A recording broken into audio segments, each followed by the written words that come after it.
This is one of 4 videos that talk about the normal distribution. It gives you a variety of problems that you can do. So here we have a test, an SAT test that's normally distributed with a mean of 500.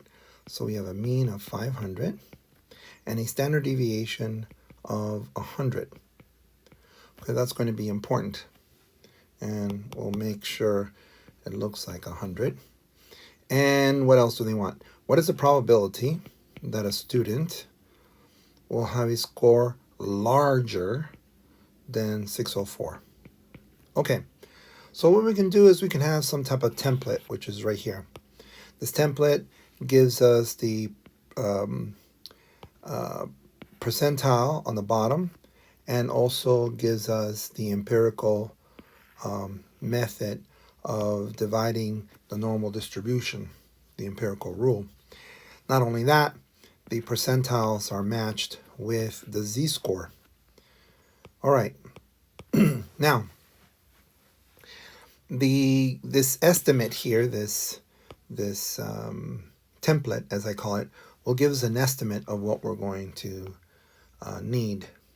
So here we're going to fill this out. The mean is 500 and the standard deviation is 100. So this is 600, this is 700, right? This is 400 and this is 300. 3, 4, 5, 6, 7. Okay. And then they want to know what's the probability that X, which is the score higher than 604. So if you see this, 604 is over here somewhere. 604, and then we'll draw a better line than that. Okay, like right there. That's 604 approximately. And so if you think about it, it says X is greater than 604, meaning we're going to be shading more than 604. Okay, so this right here, this is approximately, and we'll get a better, this is approximately 16%, but not quite. The estimate is going to be less than 16%. Why? Because this piece here is 2.5, this is 13.5, which gives you 16, but it's because it's a little bit less than 16. Okay, so that's my answer. I expect it to be less than 16%. So we're going to take out the calculator here.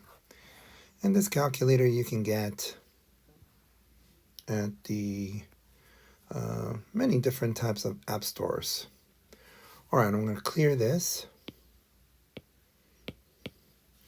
And what we're going to do is we're going to use the normal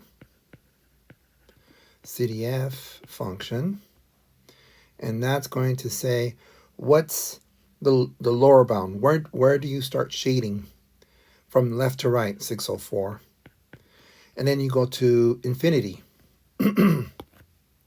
which is 1E99 for this calculator, and then we want to know, and we're going to write down 99 nicely. That means 1 and 1 times 10 to the 99th power, many zeros. And then comma, the mean is 500, comma, and the standard deviation is going to be 100. So what is all this going to give me, right? Well, let's find out. Well, in this calculator, I have to go to second bars for the distribution, normal CDF, and here I'm going to put 604. Not all the calculators will be the same, unfortunately. Some of them have what they call a wizard.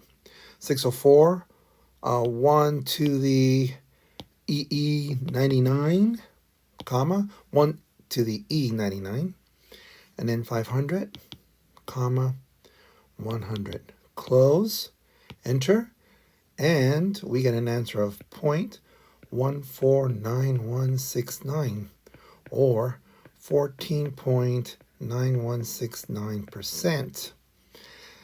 So, what's the probability that a student will have a score of 604?